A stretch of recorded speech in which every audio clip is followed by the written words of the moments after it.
Il faut dissocier l'âme et l'esprit. Si le yin et le yang se mélangent, ça devient gris. Une fois que l'esprit a été insufflé dans le corps humain, elle devient l'âme et l'esprit, et non pas l'âme-esprit. L'âme est l'alter ego, le libre arbitre. L'esprit réside dans l'alter coronaire, le cœur.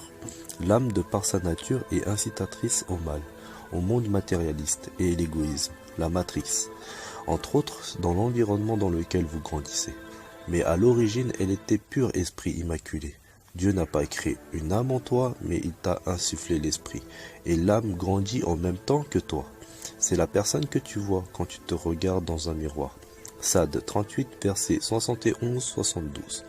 Quand ton Seigneur dit aux anges, ouvrez les guillemets, je vais créer d'argile un être humain. Quand je l'aurai bien formé et lui aurai insufflé de mon esprit, jetez-vous devant lui prosterné. Fermez les guillemets. C'est Dieu qui dit dans le Coran.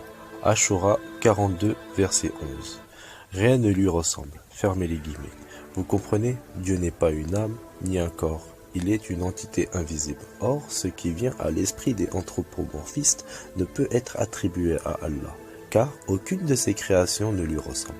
Rien ne lui ressemble, et il est l'entendant et le voyant. Souvent les mécréants se disent, dans leur conscience profonde, j'accepterai l'existence de Dieu s'il se présente à nous sur terre.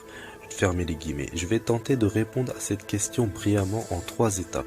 Dieu, le seul, l'unique, s'est manifesté à plusieurs reprises sur terre au cours des millénaires, depuis la création de l'homme, pour orienter l'humanité sur la bonne voie.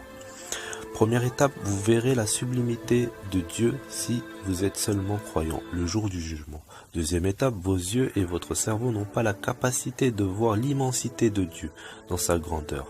Entre autres, vous êtes limité dans votre savoir. Disons que votre cerveau est un disque dur à capacité réduite. Il faut croire en Dieu comme une entité invisible. Troisième étape, cette vidéo démontre l'immensité des cieux et de la terre. Et vous n'êtes même pas capable de voir à l'œil nu les autres galaxies.